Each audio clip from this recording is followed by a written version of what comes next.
Hello friends, welcome to एडियो ट्रेनो। मैं आपका दोस्त अजय कुशवाहा। दुनिया भर में कोविड-19 से मरने वालों की संख्या यदि देखी जाए ये 12 लाख के पार पहुंच चुके हैं। और यदि हम कंट्री वाइज बात करें तो अमेरिका में ये केसेज 1 करोड़ होने वाले हैं। इंडिया में ऑलरेडी 84 लाख के ऊपर केसेज आ चुके हैं। मोस्ट प्रोबेबली इसके बाद आते हैं ब्राजील, रसिया एंड फ्रांस। यदि इंडिया के पड़ोसी देशों की बात की जाए, मोस्टली बांग्लादेश और पाकिस्तान की, तो बांग्लादेश जहां उनकी आबादी है 16 करोड़ और वहां पे ये केसेज आ चुके हैं लगभग 4 करोड़ के आसपास। साथ ही साथ पाकिस्तान, वहां का जो एक्चुअल डाटा है वो निकल के सामने आया नहीं है। साथ ही साथ वहां पे जो केसेज हैं वो हैं रफली 3 लाख के आसपास।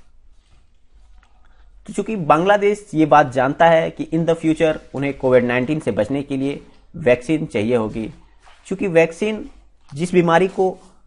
जिस पेशेंट को कोविड-19 हो गया है उसके लिए इलाज है नहीं। वैक्सीन उन लोगों के लिए है जो सही हैं, हेल्दी हैं और वो चाहते हैं कि उनकी जो शरीर है वो कोविड-19 से इन्फेक्टेड ना हो और वे बीमार ना पड़े। नाउ वैक्सीन के मामले में देखा जाए तो साउथ एशिया में इंडिया के बाद जो मोस्ट पॉपुलेटेड कंट्री आती है वो है बांग्लादेश और पाकिस्तान।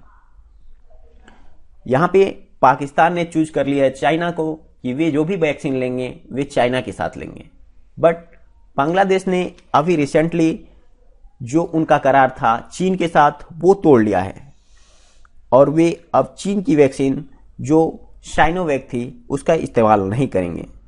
और उन्होंने रिसेंटली ऑर्डर किया है इंडिया को कि वे इंडिया से 30 मिलियन, रफली कहें तो 3 करोड़ डोज जो है वैक्सीन के वो इंडिया से परचेज करेंगे।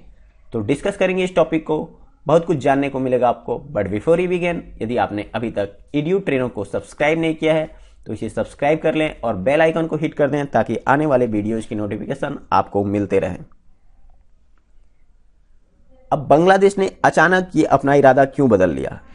क्योंकि बांग्लादेश जो 3 करोड़ डोज का वैक्सीन डील किया है इंडिया के साथ वो इंजेक्ट की जाएगी वहां की 1.5 करोड़ आबादी में, क्योंकि कोविड-19 की जो वैक्सीन है उसे हर आदमी को 2 डोज देनी होती है।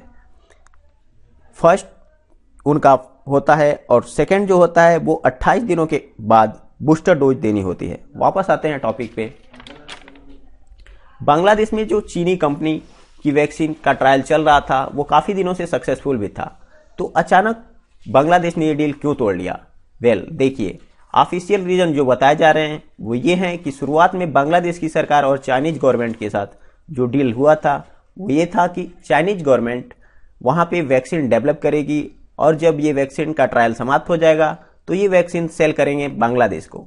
बट अचानक चीन ने अपने आदत से बाज आते हुए ये जो डील था उसे कैंसिल करते हुए ये कह दिया ये जो रिसर्च हो रहा है, बांग्लादेश में जो ट्रायल चल रहा है उसका भी खर्चा अब बांग्लादेश को उठाना पड़ेगा।